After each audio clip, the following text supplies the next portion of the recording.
knowing Patrick, he's got a lot of character. I've seen it in the past. I know in the past, like even before he got to Winnipeg, he was scouted as a character player. If you were in Game 7 and you wanted a guy to make a difference, Patrick Laine was your guy. So it's in him, and we hope to see that tomorrow in the future. We need him. We absolutely need him. We need his talent. We need his presence. We need his skill level. We need his ability to be a difference maker in the games. We know he can do it. To me, we're moving forward. Just in being able to interact with him for 3 years now, it's become very clear that the Patrick Laine, nobody criticizes Laine more than Patrick Laine. Yeah. Can that be a negative though? Sometimes where it gets a little bit too much, where he's pounding on himself a little bit. Yeah, he's that's a good read. He's probably his biggest critic, and the language he has when he talks about himself, when he gets mad and stuff like that. We're not trying to change people here. We're just trying to help people get better. And I truly feel that if you help the person, so that's why there's Patrick and there's 29, and it's true there's, 13 and Johnny, and it's different approaches. But I believe that when you help people first, then the player becomes better. It goes hand in hand. We didn't try to embarrass anyone. We will never try to do that. That's not who I am as a person anyway. But we're trying to help our people. And we felt, take a step back, take a deep breath. We need you. You're important to our team. We'll take care of Patrick first, and then 29 will be better. And I believe in the guy. Like, if there's somebody that believes in Patrick, it's me. To a point where I'm willing to play him at center. I'm willing to give him those chances, the things that he wants to do. But it's got to be 50-50 at some point, right? And that's when it comes to 29 and the coach. So I believe this guy can come back and be a real dominant player for us. Now, he's missed a lot of hockey.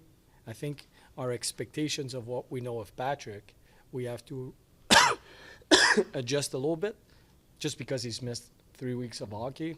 One practice today, maybe at the ice tomorrow morning, and go from there. But he's playing tomorrow, and we hope he's going to be a force for us. As you've made some bold moves early this season. You've certainly been able to justify all of them. But a lot of coaches would not have the guts to sit Gaudreau and Laine down a goal late in a game. They wouldn't have the guts to healthy scratch Laine. Do you worry at all early in your tenure as head coach here about the room's response, or losing the room, or developing such a level of frustration in there with you, or is this just the course you absolutely feel you have to take? I have no worries, and there's a reason behind it. When you're trying to make a change, when you're trying to improve something, when you're trying to adjust, there's always a period of uncertainty, right? There's always a period where it's okay. It's not comfortable. It's different. We want to get to a point where the standards, we're trying to elevate our standards to, this is what we do here. And whether you like it or not, that's what we do. When we bring a new player in, when we draft a player, when we trade for a player, when we claim a player on waivers, when he's going to come to our room, this is how we do things here. The standards are there. We can stay status quo, play our guys regardless of performance. We might make the playoffs, we might not make the playoffs, but we're going to be like this. My vision for this team and this organization is we want to be a team that challenges to be in the playoffs every year. And if we stay status quo, it's not going to happen. So by challenging, making those decisions, there's a reason behind it, there's a vision behind it, and in order to get there, yes, it's going to be uncomfortable for some people, for the team, and we will weed out what happens. Like, are you in or you're in the way? It's either you're a true Blue Jacket and you embrace those new standards, or you don't. And if you don't, then you're in the way. So we're in that stage. We're almost hitting the 20-game mark. I gave myself 20 games to truly evaluate our players, our systems, our staff, everyone. Everyone has to be held accountable, me first. And in order to do that, I needed some data, some time. Now I'm at that stage where I have a better picture, better understanding of what the vision is at first and how we're going to get there. We've made some bold moves, but I wouldn't change any of it because there's when you want to build something, you buy a land and you build your house. And we have a house here. I didn't like it, so I'm just gonna redo it. And it never failed in the past to higher the standards. We might have to change our expectations, adjust our expectations for a period of time. But Columbus, the fans, the team, the ownership, the management, they deserve a team that will be challenging for a playoff spot every year. And we're not there yet. And in order to do that, yes, it's going to be uncomfortable. And if I have to do it over and over, I'll do it over and over.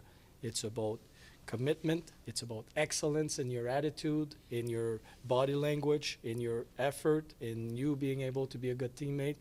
The commitment you do away from the rink, it's all about that. Until once we're there, then it's going to feel comfortable for everyone, but we're not there yet.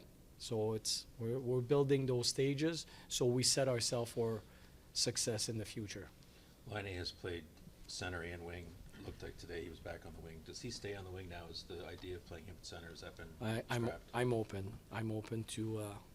I'm not. So a plan is only good on paper until you evaluate your team. So you have a plan, you play, evaluate, debrief, plan again. And that plan is right now he's on the wing for tomorrow. So we have a long-term vision about the team and how we're moving as an organization. But there's a short-term plan as far as how do we get ready for tomorrow's game and how do we put ourselves in a position to win that game the best way we can. And for tomorrow, Patrick is a winger, but we'll go from there. I'd be lying to you if I tell you he's going to stay winger or he's going to be center. For tomorrow, he's a winger. Speaking of long-term planning, Kent Johnson's tearing it up in the AHL. I'm sure that's a good sign. But are you looking for things in his game other than points and assists, and have you laid out a roadmap to him as to how long he's going to be there? No. And it's great that he's getting some points. We know he can get points. It's just going back to what I'm saying. We want to build a team that will achieve playoff performance at some point, make the playoffs and win in the playoffs. In order to do that, you have to be strong physically. And he's got skills. He's got the mindset. We think he's going to be an elite player. So to answer your question, if I go back, points are important because that's why he's there. We want him to touch the puck. We want him to create offense and to get some point. Remember we talked about the confidence when he was first here, and we decided to send him down to regain that confidence. That's what he's building right now. But there's a bigger aspect to this. It's getting stronger physically. And it's not his fault. Like, he's doing everything, sure. Right? He's just built that way, and now we're creating a program, or we created a program for him to improve that ability to win those one-on-one battles. So he feels confident in those, because it's not only about points. So this is great that he's scoring goals, but it's more than just points. Does he not come back until he's, in your eyes, strong enough to play the way you want him to play? Is that what you're waiting on? So that's a decision. It's not so white and black, to be honest with you. It's that part that he's producing is good, building back his confidence, winning one-on-one battles, also depending on what happens here. So there's a few factors. It's not only this, and we could bring him back here and he's good to go, or bring him back here, and that's the dangerous part, too soon, and then he goes back into not being as confident. So I think building that confidence for an offensive guy like Ken Johnson, it's a huge part. Listen, we did it with Kyle Connor, and he played 40-some games in the minors, and I think he's having a pretty good career in Winnipeg. Right. And he's one of their top player, if not their top player every night, and that didn't hurt him. Played 40-some, I believe, I'm not saying KJ is going to play. Maybe he's going to play one more and be back here, but there's no set in stone plan as far as 10 games, 5 games, 20 games. We'll adjust depending on how things go. Losing Damon Severson for that long, I mean, I guess the downside is obvious. You do have a lot of defensemen in the system now. Is that kind of the positive takeaway? Yeah. Yeah, no, it's we have a different look now when we look at our depth chart on our D. But it's, in this case, it's next man up. I mean, Boquist and Peak they have been working their ass off every day. They're doing everything right. They're still great teammates. They're not creating any distraction away from the rink.